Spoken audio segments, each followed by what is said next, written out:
అందరికీ నమస్కారం. MNB English లెసన్స్కి స్వాగతం. ఇంకా ఆలస్యం చేయకుండా ఈరోజు పాఠంలోకి వెళ్ళిపోదాం రండి. మనం డే 58కి వచ్చేసాం. ఈరోజు మనందరి లైఫ్లో ఏదో ఒక టైంలో ఎదురయ్యే ఒక సిచ్యువేషన్ గురించి మాట్లాడుకోబోతున్నాం. అదేంటంటే ఏదైనా తప్పు చేసి ఇరకాటంలో పడటం. అలాంటప్పుడు ఇంగ్లీష్లో దాన్ని ఎలా చెప్పాలో చూద్దాం. ఈరోజు మనం నేర్చుకోబోయే జాతీయం ఇన్ హాట్ వాటర్. అంటే మనం చేసిన పని వల్ల మనమే చిక్కుల్లో పడటం లేదా ఒక కష్టమైన పరిస్థితిలో ఇరుక్కోవడం. సింపుల్గా చెప్పాలంటే రూల్స్ బ్రేక్ చేశారా? Well, now you're in hot water.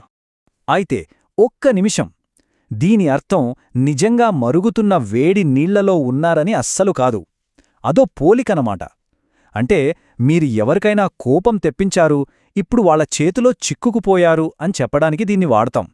అంటే తిట్లు తినడానికో శిక్ష అనుభవించడానికో రెడీగా ఉండాలని అర్థం.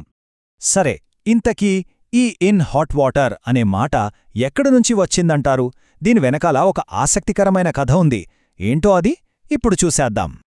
ఈ మాటని దాదాపు 1500 నుంచే వాడుతున్నారట. ఒకసారి ఊహించుకోండి, ఆ రోజుల్లో నిజంగా వేడి నీళ్లలో పడితే ఎంత భయంకరంగా బాధగా ఉంటుందో. సో ఎవరైనా తప్పు చేసినప్పుడు వాళ్ళు ఎదుర్కొనే కష్టం, ఆ ప్రమాదం అచ్చం ఆ వేడి నీళ్లలో పడినంత తీవ్రంగా ఉంటుందని పోల్చడం మొదలుపెట్టారు. ఆ ఫీలింగ్ని చెప్పడానికే ఈ మాట పుట్టింది. సరే, ఇప్పుడు ఈ కథని పక్కన పెడితే దీన్ని మనం రోజువారీ సంభాషణల్లో ఎలా వాడాలి? కొన్ని ఉదాహరణలు చూస్తే మనకు క్లియర్గా అర్థమైపోతుంది. ఇది చాలా ముఖ్యం. సో కొంచెం ధ్యానంగా వినండి.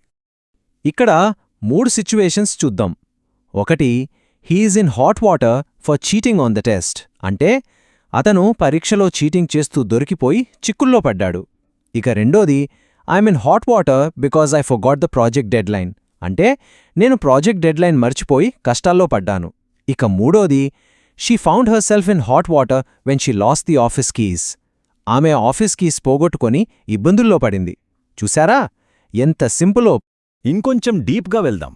ఈ వాక్యం చూడండి, I will be in hot water if I don't finish this project today. దీని తెలుగులో అర్థమేంటంటే, అమ్మో, నేను ఈ రోజు ఈ ప్రాజెక్ట్ పూర్తి చేయకపోతే మా బాస్తో నా పని అయిపోయినట్టే. అంటే బాస్ దగ్గర క్లాస్ పీకిచ్చుకోవాల్సి వస్తుందని చెప్పకనే చెప్పడమన్నమాట. ఓకే, ఇప్పుడు దీన్ని సరిగ్గా ఎలా పలకాలో ప్రాక్టీస్ చేద్దాం. నేను చెప్పినట్లే మీరు కూడా చెప్పడానికి ట్రై చేయండి. రెడీనా? నాతో పాటు రిపీట్ చేయండి. In hot water. Once more. In hot water. అంతే, పర్ఫెక్ట్. ఇక మన లెసన్లో అందరికీ ఇష్టమైన విభాగానికొచ్చేశాం. అదే ఈరోజు ఫన్ ఛాలెంజ్. ఇప్పుడు మీ వంతు. మీరందరూ చిన్నప్పుడు ఏదో ఒక అల్లరి పని చేసి మీ అమ్మానాన్నలతో ఇన్ హాట్ వాటర్ అంటే చిక్కుల్లో పడే ఉంటారు కదా. అలాంటి ఒక ఫనీ ఇన్సిడెంట్ ఏదైనా ఉంటే కింద కామెంట్స్లో మాతో పంచుకోండి.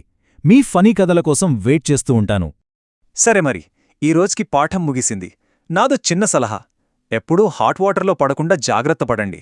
అలానే ఇంగ్లీష్ నేర్చుకుంటూ ఉండండి. ఈ లెసన్ మీకు నచ్చితే కొంచెం హైప్ ఇవ్వండి, ఒక లైక్ కొట్టండి, మీ ఫ్రెండ్స్తో షేర్ చేయండి. వాళ్ళు కూడా నేర్చుకుంటారు కదా. అండ్ మోస్ట్ ఇంపార్టెంట్లీ, రేపటి డే 59 కోసం తప్పకుండా సబ్స్క్రైబ్ చేసుకోండి. మళ్ళీ రేపు కలుద్దాం.